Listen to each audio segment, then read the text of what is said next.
it sounds like it is going to be real. Okay, and I just got told, am I starting over again?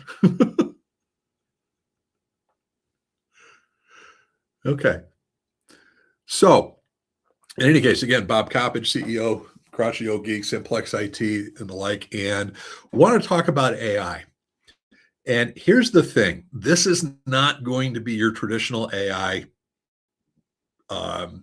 event in terms of, we're not going to talk about how great it is and how powerful and wonderful and all that kind of fun stuff, because been there, done that, got the t-shirt and the like. What we are going to talk about is the best way for small to medium organizations, in our opinion, to actually start using it in a responsible way, both in terms of risks and opportunities. Because at the end of the day, running a business, that's half of the battle, is dealing with both risks and opportunities that any change in technology brings, not just AI. So for those of you who are looking for the whiz bang stuff, sorry, you're going to be disappointed. Instead, we're really going to talk about what we feel is an appropriate way to do this in a meaningful and hopefully successful way. So anyway, let's go into this. So first of all, what do we need to have? We need to have the Meet Bob Coppage, because I guess. Anyway, I've been in IT since literally the late 70s. And so I've been through every freaking IT revolution. They're always, and every one of them has been a revolution. Every one of them is going to change everything. And every one of them is going to change everything more so than the last one did. And there's accuracy, there's truth to that. I've been a CIO, I've been an IT director, I've been a developer, a DBA, and I started Simplex-IT back in 2007. And it's in the name, Simplex-IT. We simplify the complex.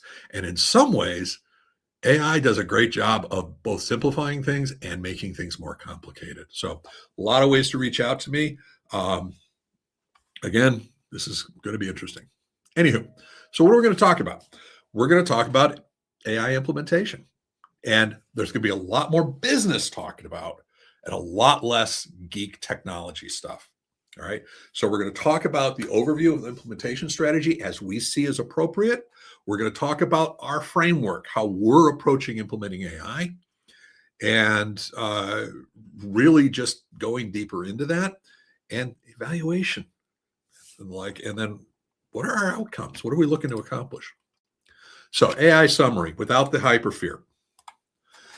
Okay, this was actually put out by GTIA, which is absolutely Global Technology Industry Association. They're kind of the remainders, whatever, of CompTIA. Boy, did they mean well. And they absolutely did, because these are all top AI use cases, but it's one of those where it's this type of overselling and overstating and overpromising and which makes it very, very hard for organizations to actually figure out, what should we do next? I'm getting calls from organizational CEOs who literally just say, I want to AI. What does that mean?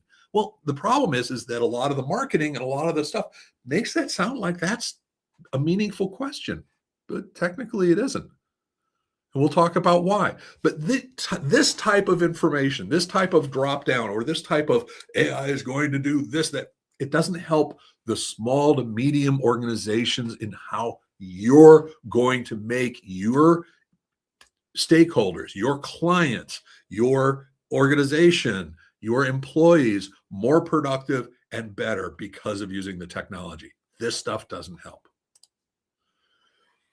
The other thing that doesn't help is ignoring what you're already doing. Shadow AI. Now, we've talked about shadow IT. And by the way, we've got videos on shadow AI. And as a feedback, if you're on this, we'll either put it in the comments when we post this, or we'll send out an email to all of the attendees for our videos on these things. But we talked about shadow IT, which is essentially IT resources that are being consumed by an organization that management and or the IT support, whether it be managed service provider or internal IT people, don't know, condone, or control the use of those IT resources. Well, shadow AI is a subset of that, essentially, where you've got people who are using ChatGPT, and they may be doing it for the best of reasons, but there isn't real control over it. Okay, so That's shadow AI when we don't have good control. And we have data security risks because they're sharing data potentially that you didn't want them to share. There's compliance issues, but they also may be using it for good reasons. And we'll talk about all of that as we move forward.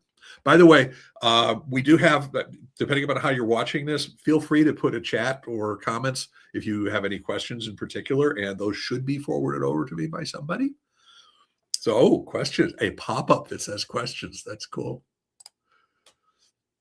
Now, I want to be clear. We're focusing on Microsoft Copilot. Why? For a couple of reasons. First of all, Copilot works with existing Microsoft tools, Office, Edge, all that kind of fun stuff. So it also has the security and the scalability if it is implemented properly, which we'll get to, and reasonably well-defined standards. And keep in mind, we had the same conversations when we were talking about which version of internet browser do we use, Netscape Navigator, Internet Explorer, which version of Office productivity tools, WordPerfect, yes, I'm that old, ME Pro, all of that kind of fun stuff. And Microsoft, at the end of the day, won those battles. And it's not always an issue of which product is the best, has the best features, VHS or Betamax, anyone. But to a certain degree, there are a lot of players out there, and we feel that Microsoft's in the best position currently in terms of us providing goods and services that work with our small to medium businesses. Your mileage may vary, and that's fine. This is not a slam against any of the other products. So, what are the key considerations when we start talking about SMBs? All right. First of all, is we're going to talk about IT leadership, and I have a different approach than most people do as far as that. And we're also going to talk about where AI is and what's the impact on jobs and really deliberation, risk acceptance, and SEO. People don't realize how really weird and different AI is in terms of SEO type of optimizations. And this is one of those where I think this is really something that's happening. And I've spoken a lot, and I've written about it and so on and so forth, of how IT is becoming more and more an information-based industry and less a technology-based industry as time goes on. Whereas back in the day, back in the 80s and the 90s, it was a technology-based industry and information was a secondary result of it. Whereas then from about the 2000 up to about 2015, it was information and technology. And one of the things that happens is I think we're right now in the position where there really are three roles that every organization needs to have defined. That doesn't mean three different people, but three roles pertaining to information technology. And they are the CTO, Chief Technology Officer. That's the person who's responsible for the blinking lights. They're responsible for the infrastructure, for the communications, for the devices, for the laptops, the endpoints, the virtual machines, the cloud, software as a service, all of those kind of fun things. But that's what they're really about, the technology. Then you have the CIO, Chief Information Officer. They're responsible for the data. And how do organizations create, modify, consume, and deal with all of the data and information that they're coming up with? And often, I'm a former CIO, okay? And really, I was also the CTO because we didn't differentiate the two. And in a lot of cases, you don't talk about differentiation about the roles until you get to enterprise level organizations and people. In my opinion, we are now getting to the position where you have employees who may understand how your application's data flows better than your IT director. That person would be more the CIO role if you have an organization that has only one critical application. So again, and then security, security, Chief Information Security Officer, CISO. All right. So every organization should have some definition of what the CTO is, who the CIO is, and who the CISO is. They could be the same person, assuming that this is a smaller organization, and the role could be outsourced, but the roles should be defined and they should be viewed as separate roles.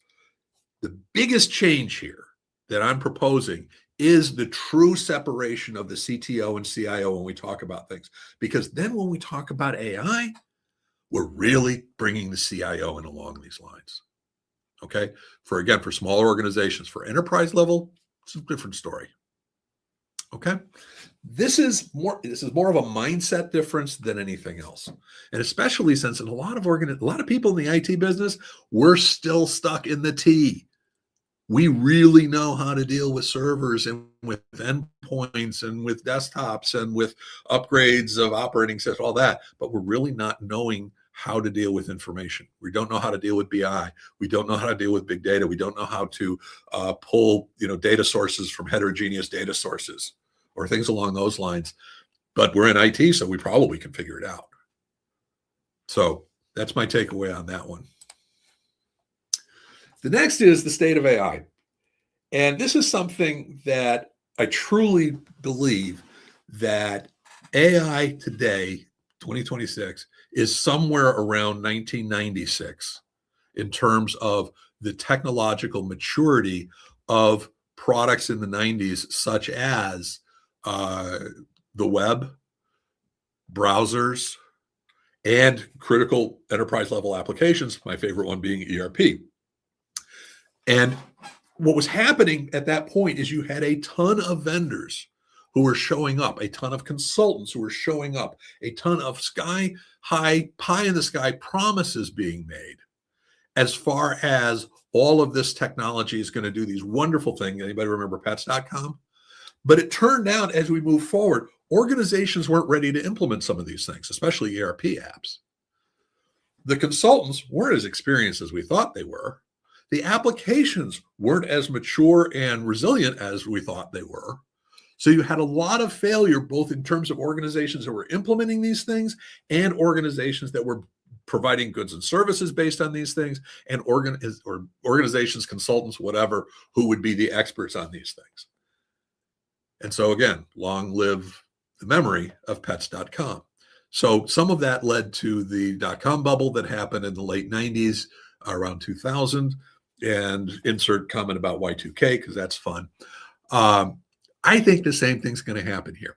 So I think that a lot of the vendors who are getting a lot of press and a lot of coverage today are going to be either purchased and absorbed, or what they give today as whiz-bang stuff is going to be commodity within a couple of years. Because that's the way this industry has worked historically, not just in the 90s, but at different times as well. And for small, medium businesses that are looking to consume these services, not build on these services, you got to be careful about that. And we'll talk about that as we go forward. And this is another thing about AI and jobs. And you seem to basically have two people or two sets of people who are running around going, look, AI is going to get rid of all these jobs. Oh, look, AI is going to create all these jobs. And the answer, of course, is yes. Now, I am of the belief that a lot of the job losses in the technology sector are not from AI. They are from overgrowth. They are from post-pandemic spending, all of that kind of fun stuff. That said, some of it definitely is from AI. Okay. But I go back to history because I love history. Find me metaphors, find me stories. And we've got a video on this one as well. Again, when we respond, we'll send you links on this. Telephone operators in the 1950s, there was about 1.3 million people who they answered phones. They connected phone calls. And notice I'm making the hand gestures because that'll be helpful. But they literally pulled out the cord and plugged in the cord to make that electronic connection. 1.3 million in the 1950s in the United States alone. About 10 years later, that had dropped to about 250,000 because technology. And those people had no other job waiting for them in terms of to use those skills. So this is a case where technology replaced the jobs. Okay. Bank tellers. In the 1970s, the ATM, automatic teller machines, started showing up, and people started talking about how bank tellers are going to be a thing of the past because 90% of their work was – cashing checks, depositing checks, finding out balance, the things that ATMs did. But a funny thing happened. Two things happened.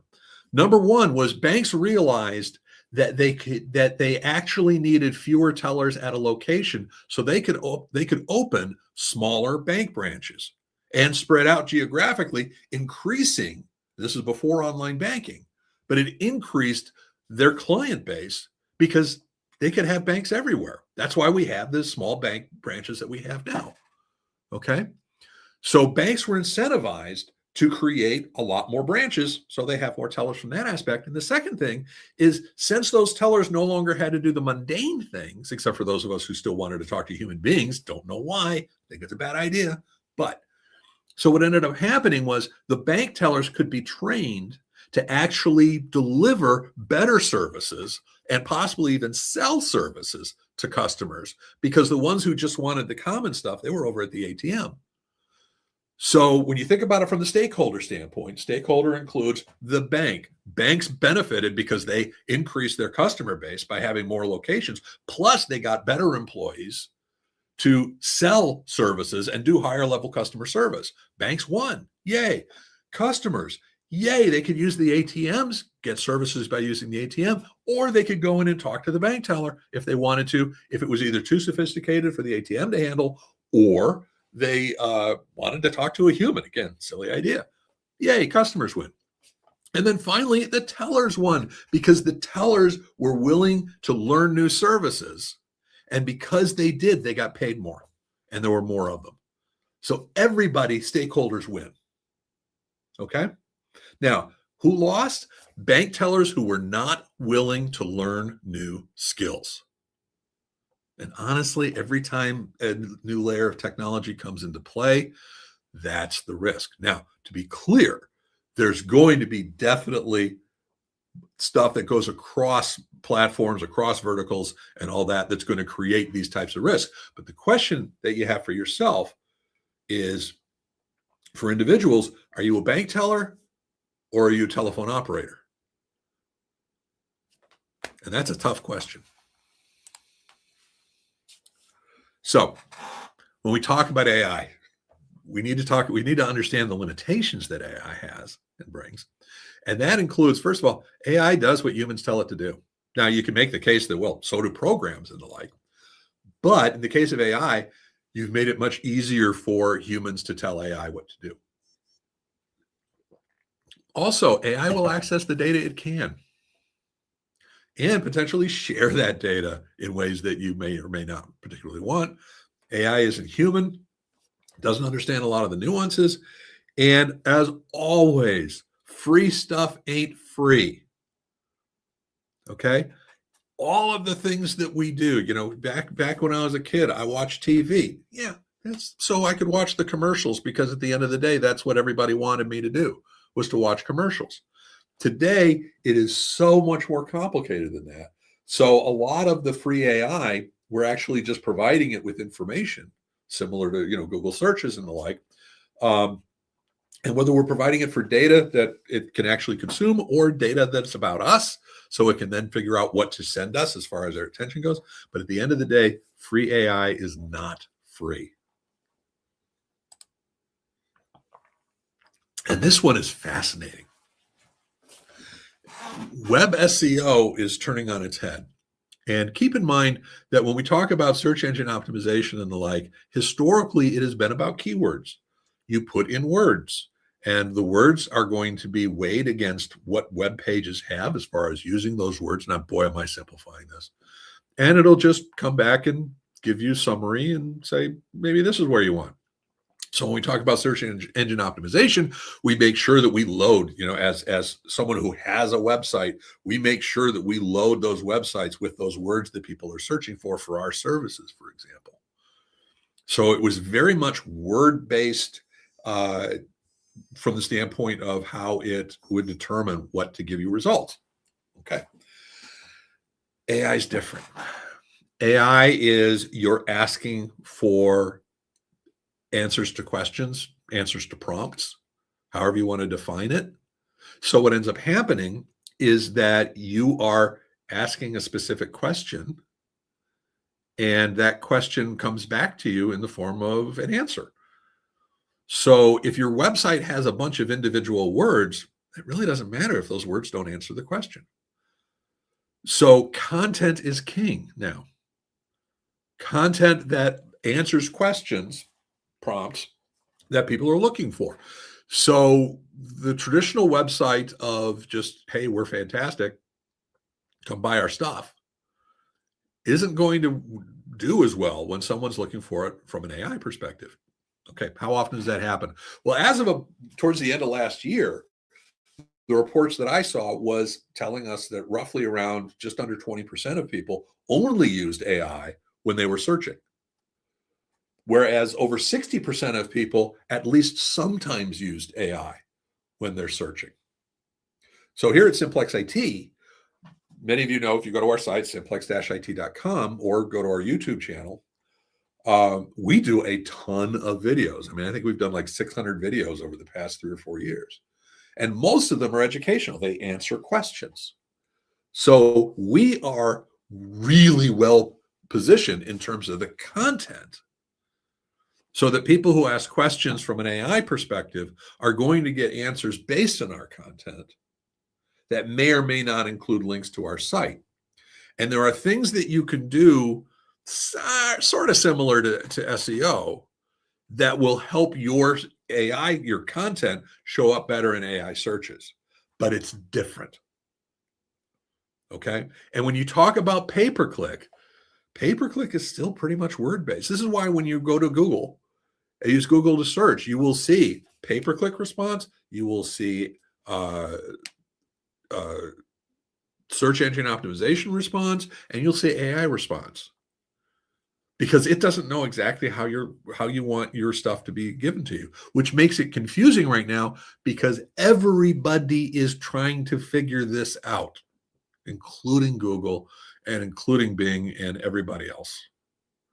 So if you're an organization that does a lot of pay-per-click, a lot of paid ads, all that kind of fun stuff as far as SEO and the like, you need to pay attention to this, because the number of people using AI for searching, including searching to find providers or solutions for their problems, is only going to grow.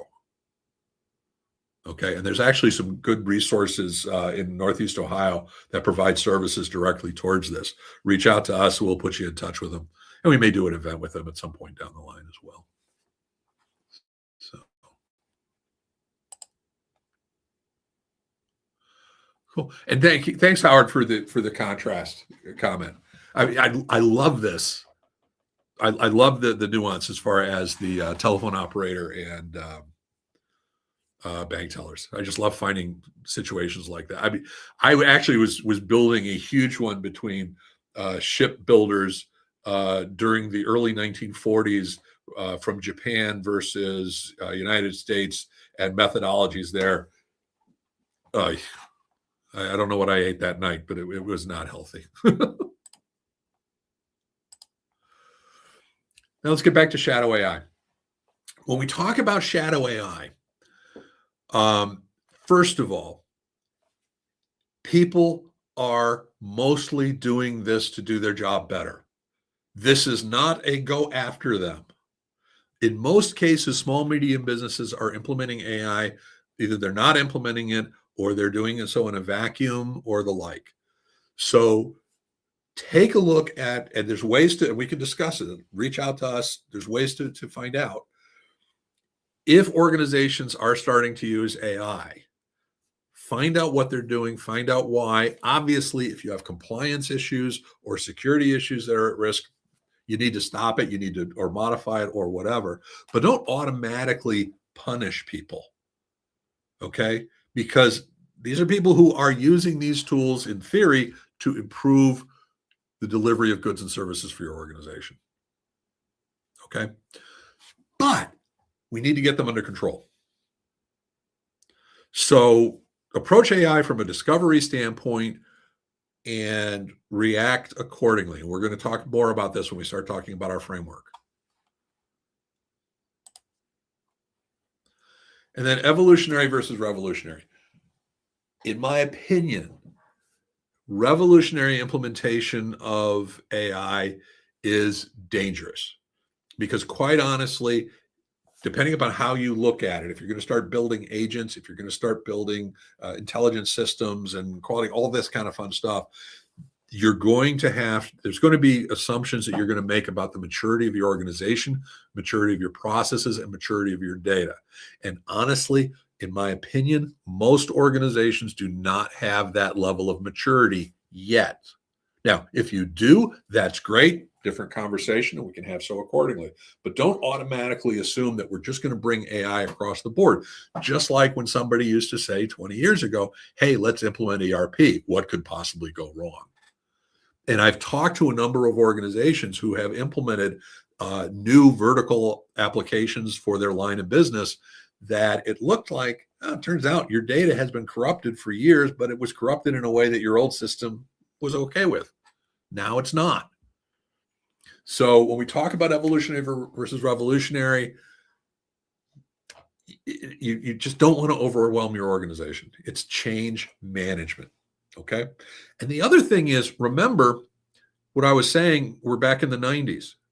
So to me, you want to have an ROI that is no more than 12 to 18 months for any kind of AI investment for your organization, unless you're truly talking about revolutionary, in which case, better make sure your ducks are in a row. Okay. So here's what we think.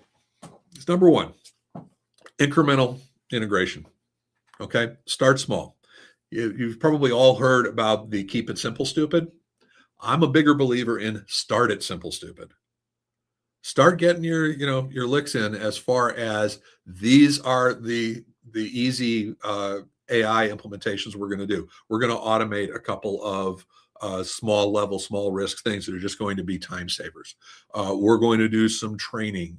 We're going to do some BI stuff against known databases once we've evaluated the health of them, so on and so forth. And don't focus on AI, focus on ROI. Focus on the fact that your organization is going to do better in terms of delivering goods and services to your clients because of the implementation of the solution. Too many people basically say, we need an AI project. You don't. You need improvement projects for your organization. And if your organization already has some form of risk and change management, so that you've got a way that you're setting together, whether it be an EOS type of thing, whether it be, Rockefeller habits, any of those sort of things. This is where you want to, in my opinion, you want to integrate AI into that process, because all you're trying to do is continuous improvement and change for your organization. Okay. I know this is boring. I know this is kind of like, oh yeah, I guess we can do it that way. But there's reason behind this. Okay. And then you can achieve with evolutionary process, you've got sustainable growth that you're already using. If you've got the change management in place, you're already you're using terms, you're using methodologies, you're using ROI, KPIs, all that kind of fun stuff that you've already got in place. And if you don't have that in place, don't put it in place only for AI. It should be for your organization, period. Okay. So now you're thinking about AI tools to deploy. Yeah. Okay. So sticking with the Microsoft line, we got Power BI, we got Power Automate, we got Copilot, all the different versions of Copilot, Azure AI and ML, and the Azure AI Foundry. We can implement all of these things because we get to do all these things. Isn't that right? That's wonderful. But no, you're going to get caught up into the tool for tool's sake. You're going to get caught up into the hype being given to you. And in some cases, it's not done on purpose. But again, that we need to AI. Well, this checks the box. And by the way, I include Power BI on this, even though technically it's a data tool. A lot of cases, data and automation and the like get thrown into the AI. They all get called AI. That's fine. You're going to get caught up in the hype. You're going to get caught up in the complexity. You're going to get caught up in the consultant selling stuff, especially if that's what you're telling them you want. Where are the opportunities for managing the risks or excuse me, where are there opportunities as far as risk and opportunity management? Then you align them with the technologies. Okay. And in some ways, this is so much easier. In some ways, it's so much harder. And when I say harder, it depends on the organizational and operational maturity of your organization. If your organization is not mature enough to know what your data sources are, what your processes are, where you're wasting time, where you have these things, AI is not going to fix that. It may actually exacerbate it.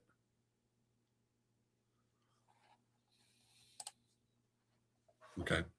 Now we're going to talk about our framework. Really, we're talking about 4 phases and a constant, really should be a cycle of sorts. And it really comes down to we create the sandbox that we're going to operate in. We then start taking a look at our data and also what we're doing in shadow AI. And then we start to identifying what opportunities we have and we start dealing with the opportunities. And then we go back to phase 1. Boring. And you'll notice that so far, we haven't talked a lick about specifics about AI because I don't think that's important for this level of conversation.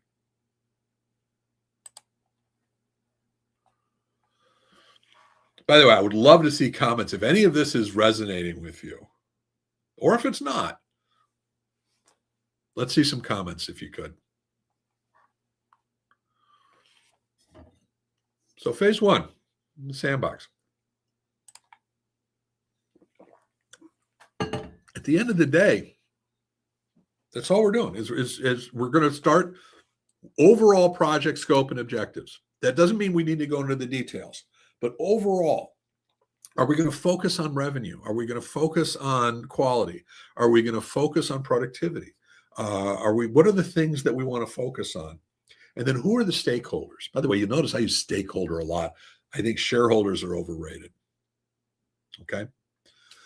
So stakeholder identification. Who are the champions on this? Not necessarily the ones who are going to do the work, but who are going to make you think my point are boring. The good points are always boring. You know, they really are. He says in a boring way. So identify. And again, remember what I was saying about CIO and CTO. Your CIO may not be an IT person, but they may just know what the line of business is.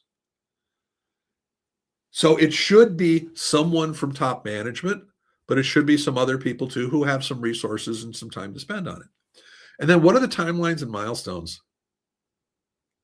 Are you looking to get some bang for the buck on this? And I'm talking about not on specific projects, but as far as getting this whole thing set up so you can start doing the specific projects, is that something you want to do over the next month? Is it something you want to do over the next 6 months? Is it going to be a secondary project? All that kind of fun stuff. And then resource allocation and sandbox setups. So in the case of Copilot, there are a lot of tools, everything from automated tools like Purview or the like. There's also Microsoft has onboarding, because one of the things Microsoft does is Copilot lets you consume your data in your prompts and the like, so that you can look at your organization. Well, you need to make sure that's configured properly. And Microsoft has good onboarding projects where you can specify kind of a good, better, best in terms of what layer of security that you want. And it guides you through implementing that for your entire organization, which is a great way to get started. So you want to do that. And it's also something that as you go forward, you may find we want to up the security a little bit, or we don't need it as in depth as we wanted to. So we start with the sandbox. And the nice thing is you're going to go back to this. So you can start it with here's our best practice that we're going to start with, understanding the fact we're going to constantly reevaluate and constantly improve it. Okay. Again, what's the objectives? What are preliminary policies? What's the acceptable use policy for AI? What's the communication that you're doing to the rest of the group? We want to identify the stakeholders. And then what's our risk tolerance? I don't think we talk. People love to talk about risk as in better not let bad things happen. No, bad things happen. All you can do through risk management and tolerance is you can move the needle so it's less likely to happen, and you can manage how bad will things be if bad things happen. So what is the tolerance for what particular areas and the like? And by the way, some of these sound, like they're a huge amount of detail. They're really not if you don't want them to be. They can start being relatively general. And then as you go through, because as you go through this, you'll become smarter because you're doing it. And then you can increase the complexity of your answer and your design. So we talked about the preliminary security implementation and the like. There's also AI self-assessment tools as well, same sort of thing. Then, and this is the part that I found surprising, is data inventory. I am amazed that there are so many organizations that do not know what data they have. Not in terms of, is it accessible? Is it clean? All of that kind of fun stuff. And I was actually having a conversation at one of the Ohio X AI events down, or maybe it was the CIO event. Anyway, it was down in Columbus area. And I was talking to one of the AI engineers, one of the senior AI engineers for one of the larger organizations in Cleveland. And I asked her, I said, so do you know all of your data sources or have access to a data source of data sources? And she was like, she acted like I killed her dog. And she was, I don't think I do. And about 2 hours later, she, caught up with me and she said, I've been talking with my team. We really don't have that. And talking with other organizations, especially small or medium businesses, what kind of data sources do you have? And not only that, when we talk about structured data, unstructured data, I have all of these PDF documents that are invoices. I have this database from our line of business application. I have this database that's accessible from the US Census. I have this database that is accessible from our vendors. I have database I have access to from our clients. So it can be structured data, it can be unstructured data, it can be your data, it can be somebody else's data, it can be data we get through an API, it can be data we can get access to through a Power BI tool or anything along those lines. It can be Excel worksheets, it can be anything. Then the next thing is it healthy? In other words, if you sit back and you basically said, there's a key, we sell widgets, and it turns out that we were not keeping track of a particular aspect or attribute of widgets in our metadata until 2019. Well, maybe we should just leave the data from prior to 2019 out because it's not healthy. Okay. And we can make that decision instead of making bad decisions or bad conclusions and take bad actions because we have faulty data and we didn't realize it. So we want to make sure that the data quality and the integrity is accurate, it's proper. And we also want to make sure that it's got the right security. So we just gave all 75 employees access to AI and access to certain data. Well, they probably shouldn't have access to payroll. And different people should have access to different things. And essentially, they should have access to the stuff they had access to already, relatively speaking. But the problem is, or one of the problems is that with AI is going to find the data. And in some cases, organizations will have their data is hidden because it's obfuscated, because it's hidden, 6 levels deep, and no one knows that it's down in this folder of this share or whatever. AI will find it. So, and then governance policies. What should people be allowed to do or not do with the data? And then finally, identifying and finally for this phase, identifying and evaluating shadow AI. So in this particular case, these are some tools. It's hard because especially if you come off like Big Brother, we want to find out what you're doing with shadow AI and put an end to that. Well, so these are some ways to go take a look at it. You could do so by looking for software that's been installed on people's computers. You can look and see what sites they're going to using DNS tracking or filtering and all that kind of fun stuff. But again, part of this is communication to your end users and employees, because some of these people can be are your best trained AI users and can actually be champions because they may have an idea that is 80% fantastic and 20%, oh my God, the sky is falling. But if you help them fix that 20% and reward them for what they did come up with, I think that's an appropriate thing.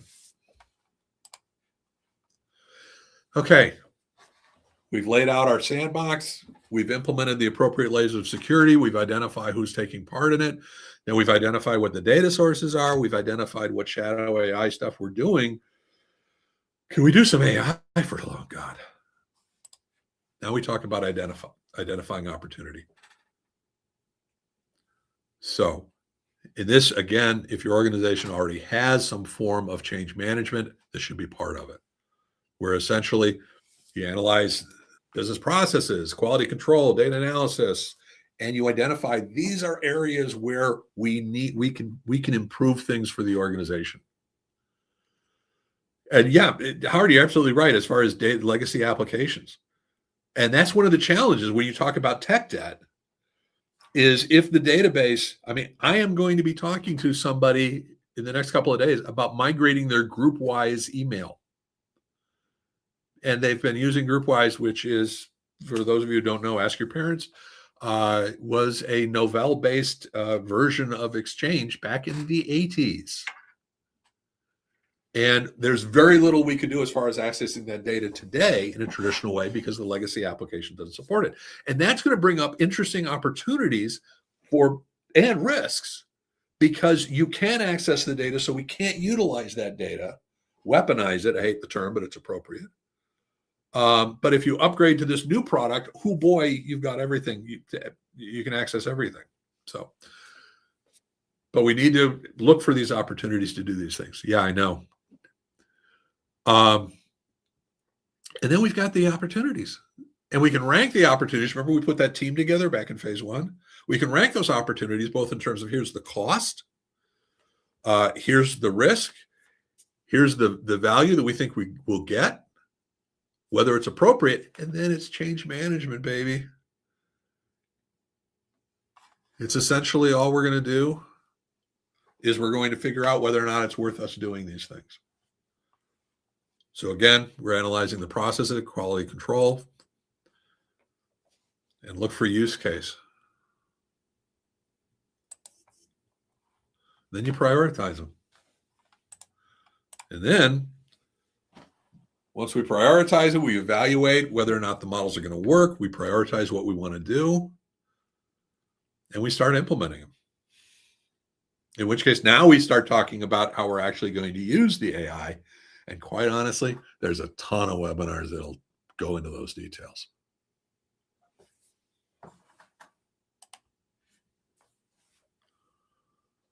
And you do that, whether it's you do model development, you put them in sandboxes of their own.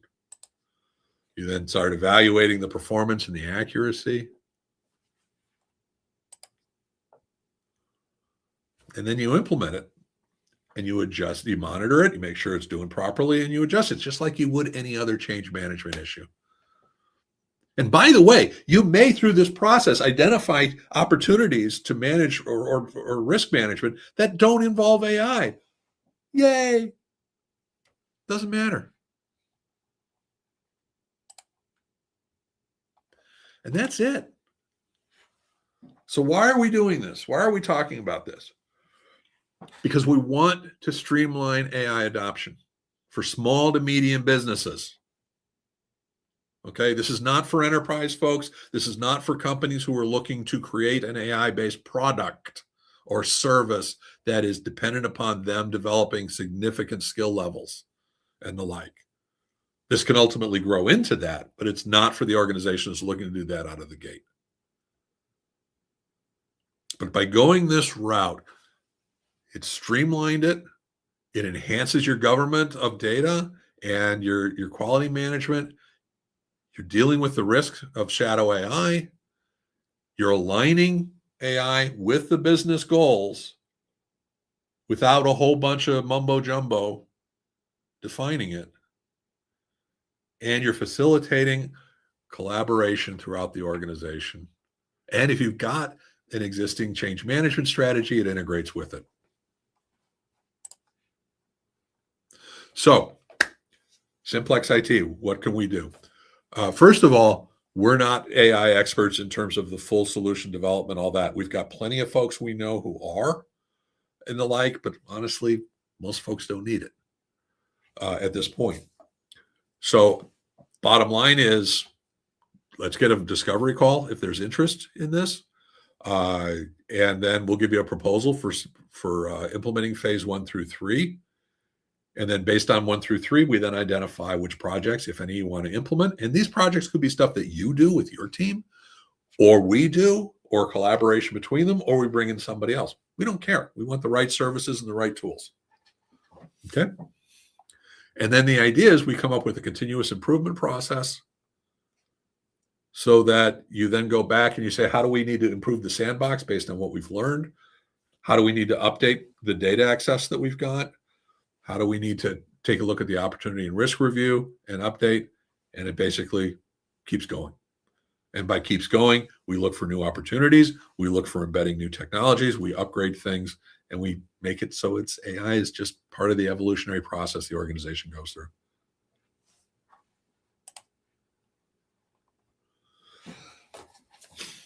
So what do we've got? We've got some information as far as a Copilot implementation plan. We've also got some video training, a couple of courses, which actually about 200 other courses and the like.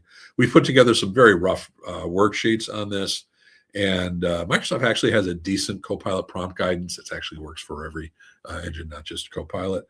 And a rough AI acceptable use policy. If you want to take a look at that, we will make those available to you if you would like. By the way, one other thing before we wrap up, Microsoft, my favorite professionally dysfunctional relationship. They are doing some things with their licensing of Microsoft 365 between now and June 30th, now being February 25th. So first of all, they are bundling a lot of their traditional like premium and E3, E5. So it's bundled with Copilot, optionally bundled, excuse me. And that's going to be available for annual subscriptions at a discount, like a 35% discount between now and March 30th. So if you are looking, if you're interested in bringing Copilot into your organization and you're looking to do so between now and the end of March, contact us. We can walk you through what's needed and help you make sure you're getting the right license. And you don't have to get Copilot for everybody. You can mix and match. Similarly, there are some new features that are going to be added to Copilot, added to the 365 licenses that are going to happen between now and June 30th. And there are also going to be price increases that are going to be in the non-Copilot versions as regular, like Business Premium, or actually Business Premium is not getting changed. I know Business Basic is going up by $1. Most of the, actually, let me see if I've got this is one of the, we'll send you a link to this. So there's some new features going to be added. The features that were in Copilot for E3, E5 are basically going to be part of Business Premium and Standard. Also, most of the Business Basic Premium Standard are going to increase to 100 gigabyte mailbox storage as opposed to the 50 that they're at now. Has nothing to do with AI, but still. And then the other thing is, here's the price changes that are going to be depending upon whether you're month to month or annual or the like. They're basically going to be between anywhere from up to $1 to $3, depending upon which license you've got. Again, if you're interested in talking about that, set up a meeting. We'll put a link in the comments and email to the attendees about how to set up a talk with me. I've already had like 5 conversations over the past few days on this. We talked about the new bundles. And honestly, at the end of the day, you need to have an approach that's scaled to your organization. It doesn't need to be overly convoluted, but it needs to be appropriate to how you deal with risk and how you deal with trying to bring improvements to your organization. And way too often vendors come from the outside and they just say, you need this. I have a solution for every one of your problems, by the way, one of your problems. That's what we're trying to cut through and provide here. Similarly, we've got, this is not new. We had the same conversations with organizations who are talking about going to Azure. We have our virtual Azure Virtual Desktop AVD solutions. We've got the same who are going to from Exchange to the cloud, going to more secure, more thoroughly secure solutions. Every year, Simplex-IT is improving and maturing the model of service that we offer to our clients. Because here's the thing, IT is critical to your organization, but whatever your goods and services are, they're critical. And we need to make sure that they're appropriate. And that's why we want to make sure that if you implement AI, you're implementing it with optimized integration and optimized growth. So schedule a call. This is, again, those of you who know me, I don't arm twist. I don't, if it's not a great fit or not good for right now, absolutely, that's fine. Not a problem. But lots of ways to go. And if you're not sure, go take a look at our YouTube channel, go to our website. We have plenty of information. Like I said, we have like 600 videos that's out there, plenty of resources. Let me know if you need either a copy of my CEO survival guide to information technology, or the I don't want your job as co-managed IT services the right fit for you. Happy to send a copy of either and or both of those to you. And then the last thing I've got, then I'll open up for any questions, is we actually have an upcoming event that is in here at our offices in Stowe that is going to be the hidden cost of good enough IT. Here's the thing. Most organizations are settling for good enough IT. And we came up with this, or we started talking about this term about a month or two ago, and it resonates. Is it really delivering services in terms of improving your productivity, improving your security, aside from just a bunch of check boxes? Is it truly integrating with how you deliver goods and services to your clients? Are your employees really using the resources more effectively, or are you just settling for good enough? And we think that we've got a way. We want to basically talk to you, and we'll feed you.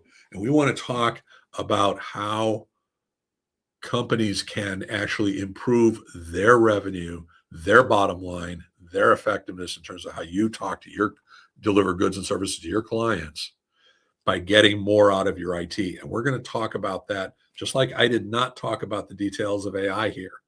We're not going to talk about the details of IT. We're going to talk about how you measure the value that IT support is bringing to your organization.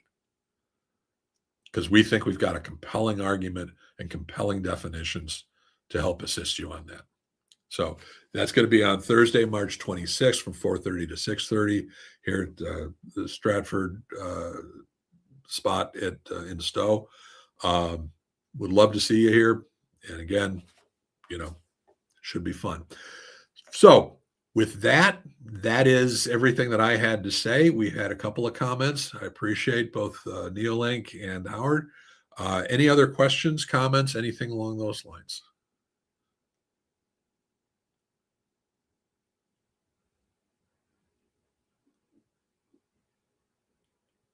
Yeah. So Howard, yeah, everybody's telling agentic AT is whatever AI is what everyone needs to deploy because our competitors have the same. They tell us that when I'm supposed to change my deodorant or even wear deodorant, which is overrated. No, but everybody else is doing it. Fear of missing out, all of that kind of fun stuff. A study that was done, I think MIT did it back in September or so, that was looking at 80% failure rate of enterprise level AI projects. Now, keep in mind, failure rate, by some measures of failure rate, the Apollo 11 was failure because it took too long and it was over budget. But everybody else is doing it. I'm sorry, no. Now, and to ask the question then, if they say that, what are they doing? And talk about it from the standpoint of how is, for organizations of our size, for most people on this call, How are you delivering improved quality of goods and services delivery? And if all you tell me is we're improving quality control, if all you tell me is some kind of, I, yeah, great, wonderful, that's not terribly useful. Now, that said, if you take a look at the approach that we're talking about, if you go through this process, you're going to have a more mature understanding of what your data is, what your starting point is, have a better idea of what the technology can deliver, and then we can freaking talk about how we're going to make it better. Otherwise, it's the vendor coming from the outside saying, yay. Does that make sense? Cool. Yeah, I rant on this because so much, especially in the MSP industry, I'm sorry, but so much of our marketing and business development is based on we are so cool, and if you're not using us, you're stupid. And I'm sorry, the guy and gals making widgets, you guys are fantastic at making widgets. We've got some resources that we think can help improve. And if all they want to do is talk to you about the technology, they're not really interested in improving your business. And that's a harsh statement. It's hard to see how they are. Maybe that's a better way of putting it. Cool. Any other questions or comments? Okay. Well, if that's the case, we're actually stopping at 12:59. I do not end on time, folks. Thank you all very much, and catch you all later. Bye.